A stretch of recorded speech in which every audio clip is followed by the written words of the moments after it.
Hello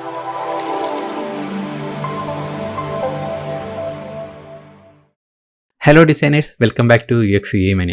ഇന്നത്തെ വീഡിയോയിൽ നമ്മൾ നോക്കാൻ പോകുന്നത് എങ്ങനെയാണ് നമുക്ക് വളരെ സിമ്പിളായിട്ടുള്ള ഡിസൈൻസുകൾ, അതായത് വളരെ മിനിമലിസ്റ്റിക് അപ്രോച്ചിലുള്ള ഡിസൈൻസുകൾ ഉണ്ടാക്കാൻ വേണ്ടിയിട്ട് നമ്മളെ സ്വയം എങ്ങനെ ഇമ്പ്രൂവ് ചെയ്തെടുക്കുക എന്നുള്ളതാണ്. കാര്യം ഒരുപാട് ആൾക്കാരുണ്ട്, പ്രത്യേകിച്ചും പുതുതായിട്ട് വരുന്ന പല ആൾക്കാരും ഡിസൈൻ ചെയ്യുന്ന സമയത്ത് പല കാര്യങ്ങളിലും, അതായത് വളരെ പ്രധാനപ്പെട്ട പല കാര്യങ്ങളിലും കൂടുതൽ ശ്രദ്ധ കൊടുക്കാതെ വരുമ്പോൾ ആ ചെയ്യുന്ന ഡിസൈൻ ഭയങ്കര ബിസിയായി മാറും. അതായത് ഒട്ടും ക്ലീൻ അല്ലാതെ, അല്ലെങ്കിൽ കൃത്യമായിട്ടുള്ള ഒരു ക്ലീൻ പെർസ്പെക്റ്റീവ് ഇല്ലാതെ ചെയ്യുന്നൊരവസ്ഥ. അപ്പോൾ നമുക്ക് എല്ലാ കാര്യങ്ങളും ഒരു വീഡിയോയിലൂടെ ഉൾപ്പെടുത്തിക്കൊണ്ട് ഒരാളുടെ ഡിസൈൻ ക്വാളിറ്റി ഇമ്പ്രൂവ് ചെയ്യാൻ പറ്റില്ലെങ്കിൽ പോലും കുറച്ച് പ്രധാനപ്പെട്ട കാര്യങ്ങൾ, അതായത് നമ്മൾ ഡിസൈൻ ചെയ്യുമ്പോൾ അത് എന്ത് ഡിസൈൻ ആയിരുന്നാലും, അത് പ്രിന്റ് മീഡിയ ആയിരുന്നാലും അല്ലെങ്കിൽ ഡിജിറ്റൽ ആയിരുന്നാലും ഒക്കെ തന്നെ നമ്മൾ ഡിസൈൻ ചെയ്യുമ്പോൾ കുറച്ച് കാര്യങ്ങൾ നമ്മൾ ശ്രദ്ധിച്ചിരുന്നാൽ നമ്മുടെ ഡിസൈൻസുകളെ വളരെ ക്ലീൻ ആയിട്ട് മാറ്റാൻ പറ്റും. ഇപ്പോൾ വലിയ വലിയ ബ്രാൻഡുകളൊക്കെ നിങ്ങൾ എടുത്ത് നോക്കുകയാണെങ്കിൽ അവരുടെ ഡിസൈൻസുകൾ ഉപയോഗിച്ചിരിക്കുന്ന കളേഴ്സുകൾ അല്ലെങ്കിൽ അവരുടെ ഫോണ്ടുകൾ, ഇങ്ങനെ കുറേ കാര്യങ്ങൾ നമ്മൾ ശ്രദ്ധിക്കുകയാണെന്നുണ്ടെങ്കിൽ കാണാം വളരെ ക്ലീൻ ആയിട്ടുള്ള രീതിയിലായിരിക്കും അവർ യൂസ് ചെയ്തിരിക്കുന്നത്. അപ്പോൾ ഇത്തരത്തിലുള്ള ഒരു പ്രൊഫഷണൽ ഡിസൈൻസ് നിങ്ങളുടെ വെബ്സൈറ്റിലോ മൊബൈൽ ആപ്ലിക്കേഷനോ ഒക്കെ ചെയ്യുന്ന സമയത്ത് നമ്മൾ കുറേ കാര്യങ്ങൾ ശ്രദ്ധിക്കേണ്ടതുണ്ട്.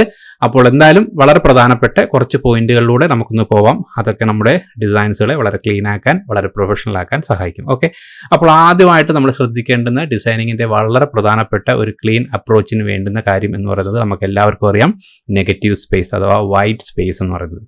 ഒരു ഡിസൈൻ ക്യാൻവാസ് നമ്മൾ ഓപ്പൺ ചെയ്ത് കഴിഞ്ഞാൽ അതിൽ എവിടൊക്കെ നമുക്ക് മാക്സിമം നെഗറ്റീവ് സ്പേസുകൾ അഥവാ വൈറ്റ് സ്പേസ് കൊണ്ടുവന്ന് അതിനെ നല്ല ബ്രീത്തിങ്ങിനായിട്ട്, അതായത് നമ്മൾ ഡിസൈൻ ഭാഷയിൽ പറഞ്ഞു കഴിഞ്ഞാൽ ബ്രീത്തിങ് സ്പേസ് എന്നാണ് അതിനെ പറയുന്നത്, നമുക്ക് ആവശ്യത്തിൽ കൂടുതൽ ക്ലിയർ ആയിട്ടുള്ള വൈറ്റ് സ്പേസ് അപ്ലൈ ചെയ്തുകൊണ്ട് നമ്മൾ ഡിസൈൻ ചെയ്യുകയാണെന്നുണ്ടെങ്കിൽ നമ്മുടെ ഡിസൈൻസുകൾക്കെല്ലാം തന്നെ ഒരു പ്രൊഫഷണൽ ക്ലീൻ ടച്ച് വരാൻ ചാൻസ് ഉണ്ട്. ഓക്കെ, അപ്പോൾ നിങ്ങൾക്ക് ഇവിടെ കാണുന്നത് പോലെ ആക്ച്വലി നമുക്കൊരു ഡിസൈൻ ചെയ്യുമ്പോൾ പല ആൾക്കാരും ശ്രദ്ധിക്കാതെ പോകുന്ന കാര്യമാണ്, അതിൽ ഉപയോഗിച്ചിരിക്കുന്ന ബോക്സുകളൊക്കെ തന്നെ വളരെ കൺജസ്റ്റ് ആയിട്ട് യൂസ് ചെയ്യുക. ഒരു ബോക്സ് കഴിഞ്ഞ് കഴിഞ്ഞാൽ അടുത്ത ബോക്സ് വളരെ അടുത്ത് തന്നെ കൊണ്ടുവയ്ക്കുക, കൃത്യമായിട്ടുള്ളൊരു പാഡിങ് കൊടുക്കാതിരിക്കുക. ഇത്തരത്തിലുള്ളൊരു പ്രശ്നം നിങ്ങൾ വളരെ പ്രത്യേകിച്ച് അമച്ചർ ലെവലിൽ ചെയ്തു വരുന്ന ഒരാൾക്കാർ ശ്രദ്ധിക്കാതെ പോകുന്നൊരു കാര്യമാണ്. അപ്പോൾ നിങ്ങൾ കൊടുക്കുന്ന ഓരോ എലമെൻസുകൾക്കും ഇടയിലുള്ള സ്പേസിങ്, ആ ഒരു ബ്രീത്തിങ് സ്പേസിങ് നിങ്ങൾ ആവശ്യത്തിന് കൊടുത്തിട്ടുണ്ടോ എന്നുള്ളത് പ്രത്യേകിച്ചും അത് ചെയ്യുന്ന സമയത്ത് വളരെ ശ്രദ്ധിക്കേണ്ടുന്ന കാര്യമാണ്. അതുപോലെ തന്നെ ആ ഒരു കാർഡുമായിട്ട് ബന്ധപ്പെട്ട് നിങ്ങൾ ഉപയോഗിക്കുന്ന ടെക്സ്റ്റുകൾക്ക് കൊടുത്തിരിക്കുന്ന സ്പേസ്, ആ ടെക്സ്റ്റുകൾ കഴിഞ്ഞിട്ടുള്ള അടുത്ത ബോക്സിലേക്കുള്ള സ്പേസ്, ഇത്തരം സ്പേസിംഗ് അറേഞ്ച്മെൻറ്റ്സുകൾ നമ്മൾ ശ്രദ്ധിക്കുകയാണെങ്കിൽ അതിൽ ആവശ്യത്തിന് വൈറ്റ് സ്പേസിൻ്റെ ഉപയോഗം കൊണ്ടുവരികയാണെന്നുണ്ടെങ്കിൽ ആ ഒരു ഡിസൈൻ ഓട്ടോമാറ്റിക്കലി വളരെ പ്രൊഫഷണൽ ആയിട്ടുള്ള ലെവലിലേക്ക് പോകാൻ ചാൻസ് ഉണ്ട്. അല്ലാതെ നമ്മൾ ഓരോ എലമെൻസുകളും വളരെ നിയറസ്റ്റ് ആയിട്ട് യൂസ് ചെയ്യുക അല്ലെങ്കിൽ വളരെ കൺജസ്റ്റ് ആയിട്ട് യൂസ് ചെയ്യുക, ഈ ഒരു ആറ്റിറ്റ്യൂഡിനെ മാറ്റി നമുക്ക് കൃത്യമായ രീതിയിൽ നല്ല രീതിയിൽ വൈറ്റ് സ്പേസിനെ യൂസ് ചെയ്ത് ശീലിക്കുക എന്നുള്ളത് ഒരു ഡിസൈനറുടെ വളരെ ക്ലീൻ ആയിട്ടുള്ള ഡിസൈൻ പെർസ്പെക്റ്റീവ് ഇമ്പ്രൂവ് ചെയ്യാൻ വേണ്ടുന്ന വളരെ പ്രധാനപ്പെട്ട കാര്യമാണ്. ഓക്കെ, അപ്പോൾ നിങ്ങൾക്ക് ഈ സ്ക്രീനിൽ കാണുന്ന പോലെ ഇത്തരത്തിലുള്ള നിങ്ങളുടെ ഇനിയുള്ള കാർഡ്സുകൾ അല്ലെങ്കിൽ എന്തെങ്കിലും ഒരു ഡിസൈൻ എലമെൻസുകൾ യൂസ് ചെയ്യുമ്പോൾ ഓരോ എലമെൻസുകളും തമ്മിലുള്ള സ്പേസ് എത്രമാത്രം നല്ല സ്പേസ് കൊടുത്തിട്ടുണ്ട് എന്നുള്ളത് എപ്പോഴും ശ്രദ്ധിക്കുക. അത് നിങ്ങളുടെ ഡിസൈൻ ക്വാളിറ്റിയെ വളരെ മിനിമലിസ്റ്റിക്കും വളരെ ക്ലീനും വളരെ പ്രൊഫഷണലും ആക്കി മാറ്റാൻ സഹായിക്കും. ഓക്കെ, അതുപോലെ തന്നെ നമ്മളെ ഇമ്പ്രൂവ് ചെയ്യാൻ സഹായിക്കുന്ന വളരെ പ്രധാനപ്പെട്ട അടുത്തൊരു പോയിന്റ് എന്ന് പറയുന്നത് സിമ്പിൾ ടൈപ്പ് ഫേസസ്, അതായത് ടൈപ്പോഗ്രാഫി എന്ന് പറയുന്നൊരു കാര്യത്തിൽ ഏതൊരു ഡിസൈനറുടെയും ക്വാളിറ്റി ഒരുപാട് ഇമ്പ്രൂവ് ചെയ്തെടുക്കണം. കാരണം പല ആൾക്കാരും തന്നെ ടൈപ്പോഗ്രാഫിക്ക് കുറച്ച് പ്രാധാന്യം കൊടുക്കുന്നത് കുറഞ്ഞതായിട്ട് കാണുന്നുണ്ട്. നമുക്ക് പല ആൾക്കാരും ഡിസൈൻ ചെയ്തുകൊണ്ട് അത് ടെസ്റ്റ് ചെയ്യാൻ വേണ്ടിയിട്ട് ഒന്ന് റിവ്യൂ ചെയ്യാനൊക്കെ അയച്ചു തരുന്ന സമയത്ത് അവരുപയോഗിച്ചിരിക്കുന്ന ഫോണ്ടുകൾ വളരെ അമച്ചുറായിട്ട് കണ്ടുവരുന്നുണ്ട്. അതുകൊണ്ട് നിങ്ങളുടെ ടൈപ്പോഗ്രാഫിക് സെൻസ് വളരെയേറെ ഇമ്പ്രൂവ് ചെയ്തെടുക്കണം. അതിലെപ്പോഴും എനിക്ക് പറയാനുള്ളത്, നമ്മുടെ UI ഡിസൈനിങ് ചെയ്യുന്ന ഒരു സമയത്ത് നിങ്ങൾ ഗൂഗിൾ ഫോൺസിനെ തന്നെ മാക്സിമം ആശ്രയിക്കുക. കാര്യം ഗൂഗിൾ ഫോൺസിൽ നിന്ന് കിട്ടുന്ന ഫോണ്ടുകളെല്ലാം തന്നെ നമുക്കൊരു കോപ്പിറൈറ്റ് ഇഷ്യൂ ഒന്നും ഇല്ലാത്ത ഫ്രീ ഫോണ്ടുകളാണ്. അതുപോലെ തന്നെ ഉള്ള ഫോണ്ടുകളൊക്കെ തന്നെ വളരെ സ്റ്റാൻഡേർഡ് ആയിട്ടുള്ള ഫോണ്ടുകളാണ്. അപ്പോൾ അത്തരം ഫോണ്ടുകൾ തന്നെ മാക്സിമം നിങ്ങൾ ഉപയോഗിക്കാൻ ശ്രമിക്കണം. ഒരിക്കലും മറ്റുള്ള സ്ഥലങ്ങളിൽ നിന്ന് ഡൗൺലോഡ് ചെയ്തെടുത്ത ഫ്രീ ഫോണ്ടുകളൊക്കെ നിങ്ങളുടെ ഡിസൈനിൽ യൂസ് ചെയ്യുന്നത് ഒഴിവാക്കുക. അതുപോലെ തന്നെ ഒരു ഡിസൈൻ ചെയ്യുന്ന സമയത്ത് വളരെ ക്ലീൻ ആയിട്ടുള്ള ടൈപ്പ് ഫേസസുകൾ, ഫോൺ ഫാമിലികൾ നിങ്ങൾ ചൂസ് ചെയ്യുക. ഫോർ എക്സാമ്പിൾ, ഈ കാണുന്ന ഒരു ലെഫ്റ്റ് സൈഡിലെ ഫോണ്ടുകൾ നിങ്ങൾ ശ്രദ്ധിക്കുകയാണെങ്കിൽ കുറച്ചും കൂടെ കുറച്ച് മീനിങ് അല്ലാത്ത, കുറച്ചും കൂടെ പഴയകാല രീതിയിലുള്ള ടൈപ്പുകളാണ്, ഫോണ്ടുകളാണ്. ഇത്തരം ഫോണ്ടുകൾ നമ്മുടെ ഡിസൈനുകളിലേക്ക് കൊണ്ടുവരുന്നത് തീർച്ചയായിട്ടും നിങ്ങൾ ഒഴിവാക്കി കൊണ്ടുവരണം. കാര്യം ഫോണ്ടുകളുടെ ഒരു സ്റ്റൈല് ഇപ്പോഴത്തെ ലേറ്റസ്റ്റ് ആയിട്ടുള്ള കുറേ ഗൂഗിൾ ഫോൺസുകളൊക്കെ നിങ്ങൾക്ക് റെഫർ ചെയ്താൽ കാണാം. അതിലുപയോഗിച്ചിരിക്കുന്ന ചില സാൻസ് സെറിഫ് ഫോണ്ടുകളായാലും സെറിഫ് ഫോണ്ടുകളായാലും ഒക്കെ തന്നെ വളരെ പ്രൊഫഷണൽ അപ്രോച്ച് ഉള്ളവയാണ്. അപ്പോൾ അത്തരത്തിലുള്ള വളരെ പ്രൊഫഷണൽ ആയിട്ടുള്ള ഫോണ്ടുകൾ തന്നെയാണ് നിങ്ങൾ യൂസ് ചെയ്യുന്നത് എന്നുള്ളത് ഉറപ്പ് വരുത്തുക. അതുകൊണ്ട് ടൈപ്പോഗ്രാഫി വെരി വെരി ഇമ്പോർട്ടൻ്റ് ആണ് ഒരു ഡിസൈനിങ്ങിൽ. നമ്മൾ പ്രത്യേകിച്ചും യൂസർ ഇൻ്റർഫേസ് ഡിസൈൻ ചെയ്യുന്നവർ ശ്രദ്ധിക്കുക. ടൈപ്പോഗ്രാഫിയിൽ മികച്ച നോളജ് ഉണ്ടാക്കിയെടുക്കേണ്ടതും മികച്ച ഫോണ്ടുകൾ മാത്രം യൂസ് ചെയ്യേണ്ടതും നമ്മുടെ ക്വാളിറ്റിയെ, നമ്മുടെ പ്രൊഫഷണലിസത്തിനെ ഒരുപാട് മാറ്റിമറിക്കുന്ന കാര്യമാണ്. ഓക്കെ, അടുത്തതായിട്ട് നമ്മൾ നോക്കുകയാണെന്നുണ്ടെങ്കിൽ വളരെ ഇമ്പോർട്ടൻ്റ് കാര്യമാണ് കളർ പാലറ്റ് എന്ന് പറയുന്നത്. ഒരു ഡിസൈൻ ക്രിയേറ്റ് ചെയ്യുന്ന സമയത്ത് നമ്മൾ എത്ര കളേഴ്സുകൾ യൂസ് ചെയ്യുന്നു എന്നുള്ളത് നമുക്ക് എപ്പോഴും നമ്മുടെ ഡിസൈൻ ക്വാളിറ്റിയെ വളരെയേറെ ഡിപ്പെൻഡ് ചെയ്തിരിക്കുന്ന കാര്യമാണ്. ഒരുപാട് അമച്വർ ഡിസൈൻസുകൾ പല കളേഴ്സുകൾ ഒരുപാട് ഉപയോഗിക്കുന്നതായിട്ട് കാണുന്നുണ്ട്. ഒരു ഡിസൈൻ നമ്മുടെ വെബ്സൈറ്റിൻ്റെയോ അല്ലെങ്കിൽ മൊബൈൽ ആപ്ലിക്കേഷൻ്റെ ഏതെങ്കിലും ഒരു ഡിസൈൻ എടുത്ത് നോക്കിയാൽ അതിൽ ഒരുപാട് കളറുകളുടെ യൂസേജ് കണ്ടുവരുന്നതായിട്ടൊരു ടെൻഡൻസി. അത് ഒഴിവാക്കുക. മാക്സിമം ഒരു 3, 4, 5 കളേഴ്സിലേക്ക് നിങ്ങളുടെ പാലറ്റിനെ സെറ്റ് ചെയ്തുകൊണ്ട് ആ പാലറ്റിലുള്ള കളേഴ്സുകൾ മാത്രം യൂസ് ചെയ്ത് ശീലിക്കുക. അല്ലാതെ അതിൽ കൂടുതൽ വ്യത്യസ്തമായ പാലറ്റിൽ നിന്ന് ഔട്ടായിട്ടുള്ള കളറുകൾ യൂസ് ചെയ്യുന്നത് ഒഴിവാക്കിക്കൊണ്ട് കൃത്യമായ ഒരു പാലറ്റിൽ കൃത്യമായ കളേഴ്സുകൾ മാത്രം യൂസ് ചെയ്ത് ശീലിച്ചാൽ നിങ്ങളുടെ ഡിസൈൻസുകളുടെ കളർ ക്വാളിറ്റി വളരെ ഇമ്പ്രൂവ് ആവും. അതിന് വളരെ മിനിമലിസ്റ്റിക് ആയിട്ടുള്ള ഡിസൈൻസുകൾ ക്രിയേറ്റ് ചെയ്യാനും വളരെ പ്രധാനപ്പെട്ട കാര്യമാണ്. ഓക്കെ, അതുപോലെ തന്നെ കളറിൻ്റെ കാര്യം പറയുമ്പോൾ അതിൽ ആക്സസിബിലിറ്റി, കളറിനെ നിങ്ങൾ യൂസ് ചെയ്തിരിക്കുന്ന അതിൻ്റെ കോൺട്രാസ്റ്റ് കാര്യങ്ങൾ കൂടെ ഒക്കെ ശ്രദ്ധിക്കണം.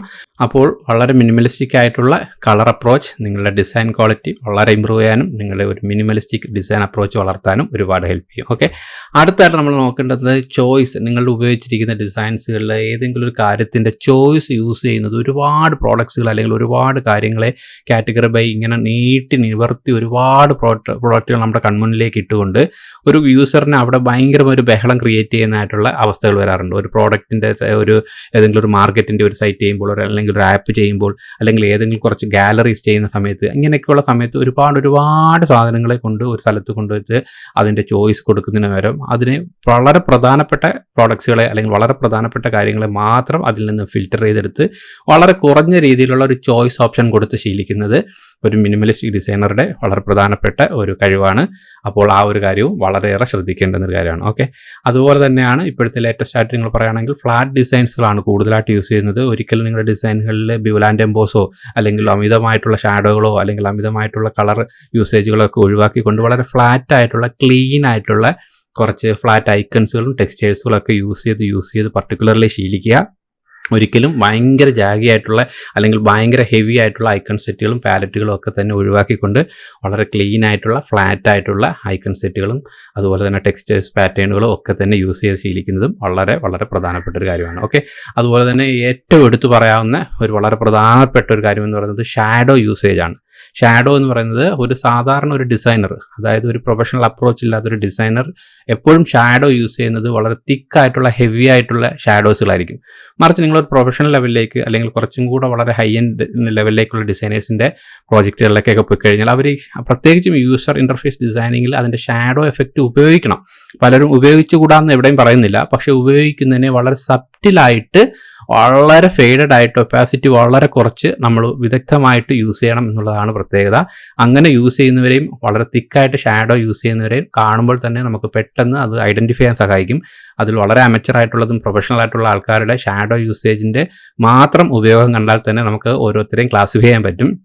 അതുകൊണ്ട് നിങ്ങൾ ഉപയോഗിക്കുന്ന ഡിസൈൻസുകളിലെ ഷാഡോ എഫക്റ്റ് വളരെ മിനിമലിസ്റ്റിക് ആയിട്ട് വളരെ ഫെയ്ഡഡ് ആയിട്ട് യൂസ് ചെയ്ത് ശീലിക്കേണ്ടതും ഒരു മിനിമലിസ്റ്റിക് ഡിസൈനർ ആവാൻ പ്രത്യേകിച്ചും നിങ്ങളുടെ യൂസർ ഇൻ്റർഫേസ് ഡിസൈനിങ്ങിൽ ഒരു പ്രൊഫഷണൽ അപ്രോച്ച് കൊണ്ടുവരാൻ വളരെ പ്രധാനപ്പെട്ട കാര്യങ്ങളാണ്. അപ്പോൾ ഈ 6 പോയിന്റുകളും നിങ്ങളുടെ ഡിസൈനുകളിലേക്ക് മാക്സിമം നിങ്ങൾ കൊണ്ടുവരിക. ഈ പോയിന്റുകളെല്ലാം ഇനി മുതൽ എന്ത് ഡിസൈൻ പ്രോജക്റ്റുകൾ ചെയ്തിരുന്നാലും നിങ്ങൾക്ക് അത് നിങ്ങളുടെ ഡിസൈൻ ക്വാളിറ്റിയിൽ നിങ്ങൾ ഈ പറഞ്ഞ കാര്യങ്ങളെ ഉൾപ്പെടുത്തിയിട്ടുണ്ട് എന്ന് ഉറപ്പുവരുത്തുക. ഓക്കെ, അപ്പോൾ ഇത്തരത്തിൽ ഈ ഒരു മിനിമലിസ്റ്റിക് ഡിസൈൻ യൂസ് ചെയ്യുന്നത് കൊണ്ട് യൂസർ ഇൻ്റർഫേസിങ്ങിൽ ഒരുപാട് അഡ്വാൻറ്റേജസ് ഉണ്ട്.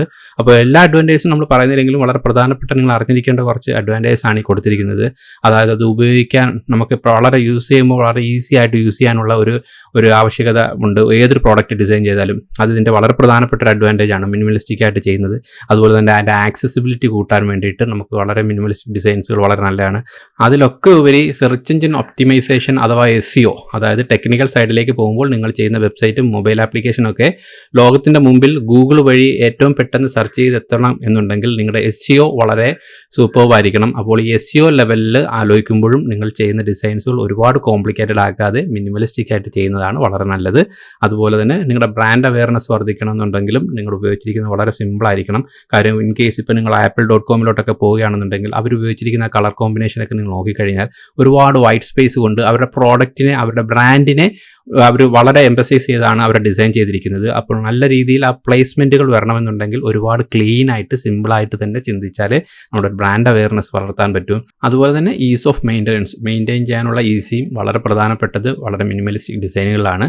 അപ്പോൾ ഒരുപാട് കാര്യങ്ങൾ നമ്മുടെ വളരെ ക്ലീൻ ആയിട്ട് ചെയ്യുന്ന ഡിസൈൻസുകൾ കൊണ്ട് പ്രയോജനമുണ്ട്. അതിൻ്റെ ലുക്ക് ആൻഡ് ഫീൽ മാത്രമല്ല അതിൻ്റെ ഇത്തരത്തിലുള്ള ടെക്നിക്കൽ സൈഡിലും ഇത്തരത്തിലുള്ള മിനിമലിസ്റ്റിക് ഡിസൈൻസുകൾ വളരെയേറെ പങ്കുവഹിക്കുന്നുണ്ട്. അതുകൊണ്ട് ഒരുപാട് ജാഗി ആയിട്ടുള്ള അല്ലെങ്കിൽ ഭയങ്കര കളർഫുള്ളായിട്ടുള്ള അല്ലെങ്കിൽ വളരെ പ്ലേസ്ഡ് അല്ലാത്ത രീതിയിലുള്ള ഡിസൈൻ ചെയ്യുന്ന ആൾക്കാരുണ്ടെങ്കിൽ ഇത്തരത്തിലുള്ള ഒരു ക്ലീൻ അപ്രോച്ചിലേക്ക് വരാൻ വേണ്ടി മാക്സിമം ശ്രമിക്കുക. അത് നിങ്ങളുടെ ഡിസൈൻ ക്വാളിറ്റി വളരെ വളരെ വർദ്ധിപ്പിക്കും. അപ്പോൾ അതിനൊരു എക്സാമ്പിൾ പറയുകയാണെങ്കിൽ നമ്മൾ ഡിസൈനിങ് ഒക്കെ പഠിച്ചു തുടങ്ങുന്ന കാലഘട്ടത്തിൽ തന്നെ ഫോട്ടോഷോപ്പൊക്കെ തുടങ്ങുന്ന കാലത്തിൽ നിങ്ങൾക്കറിയാം, ഫോട്ടോഷോപ്പിൽ നമ്മളൊരു വിസിറ്റിംഗ് കാർഡൊക്കെ ചെയ്ത് കഴിഞ്ഞാൽ അതിൻ്റെ ടെക്സ്റ്റിനൊക്കെ തന്നെ നമ്മൾ വേണ്ടാത്ത എഫക്റ്റുകൾ കൊടുക്കുക. അതിൻ്റെ ടെക്സ്റ്റുകൾക്കെല്ലാം ബിവലാൻഡ് എംബോസും ഷാഡോ ഒക്കെ കൊണ്ട് നമ്മൾ ഒരുപാട് അതിനെ അങ്ങ് ഭയങ്കര ഓവറാക്കുന്നൊരു ടെൻഡൻസി ഉണ്ട്. അതൊക്കെ തന്നെ ഒരു തുടക്കക്കാരൻ അല്ലെങ്കിൽ ഒരു അമച്ചർ തുടക്കമായിട്ട് കണക്കാക്കുന്ന ആ ഒരു അമച്ചർ കാലഘട്ടത്തിൽ സംഭവിക്കുന്ന കാര്യങ്ങളാണ്. അവിടെ നിന്ന് നമ്മളൊരു പ്രൊഫഷണൽ ലെവലിലേക്ക് മാറുമ്പോഴാണ് ഇത്തരത്തിലുള്ള അനധികൃതമായിട്ടുള്ള എഫക്റ്റുകൾ ഒഴിവാക്കുക അല്ലെങ്കിൽ അനധികൃതമായിട്ടുള്ള ഡിസൈൻ എലമെൻസുകൾ ഒഴിവാക്കുക. അപ്പോൾ ആ ഒരു അപ്രോച്ചിലേക്ക് എത്തേണ്ടത് ഓരോ ഡിസൈനറുടെയും ക്വാളിറ്റിയാണ്. അത് ചില ആൾക്കാർ വളരെ വർഷങ്ങളെടുത്തായിരിക്കും ചിലപ്പോൾ ഇത്തരത്തിലുള്ള ഒരു ക്ലീൻ അപ്രോച്ചിലേക്ക് വരുന്നത്. ചില ആൾക്കാർക്ക് വളരെ പെട്ടെന്ന് തന്നെ അത്തരത്തിലുള്ള ഒരു അപ്രോച്ച് വരാറുണ്ട്. അപ്പോൾ എന്തൊക്കെ ആയിരുന്നാലും ഡിസൈൻസുകൾ ഏത് ചെയ്തിരുന്നാലും അതിന് വളരെ സിമ്പിളായിട്ട് ചെയ്യാൻ വേണ്ടി സമീപിക്കുക. വളരെ മിനിമലിസ്റ്റിക് ആയിട്ട് അപ്രോച്ച് ചെയ്യുക. അത് നല്ലൊരു പ്രൊഫഷണൽ ഡിസൈനറുടെ ഒരു ക്വാളിറ്റിയാണ്. അപ്പോൾ ഒരു ആറ്റിറ്റ്യൂഡ് നിങ്ങളെല്ലാവരും വളർത്തിയെടുക്കുക. അപ്പോൾ ഡിസൈനേഴ്സ്, ഇത് നിങ്ങൾക്ക് ഇഷ്ടപ്പെടുന്നുണ്ടെങ്കിൽ ഈ പോയിന്റുകളൊക്കെ നിങ്ങൾക്ക് വാല്യൂബിൾ ആയിട്ട് തോന്നുന്നുണ്ടെങ്കിൽ നിങ്ങളുടെ ഡിസൈനേഴ്സ് ആയിട്ടുള്ള സുഹൃത്തുക്കൾ കൂടെ ദയവേദി ഈ ഒരു വീഡിയോ ഷെയർ ചെയ്ത് കൊടുക്കണം. അതുപോലെ നമ്മുടെ ചാനൽ സബ്സ്ക്രൈബ് ചെയ്തിട്ടില്ലെങ്കിൽ ദയവായി ചാനൽ സബ്സ്ക്രൈബ് ചെയ്തേക്കുക. അപ്പോൾ ഇതുപോലെ ഡിസൈനേഴ്സിന് ഹെൽപ്ഫുൾ ആവുന്ന മറ്റൊരു ഇൻഫോർമേറ്റീവ് വീഡിയോ ആയിട്ട് വീണ്ടും കാണാം. Till then bye guys.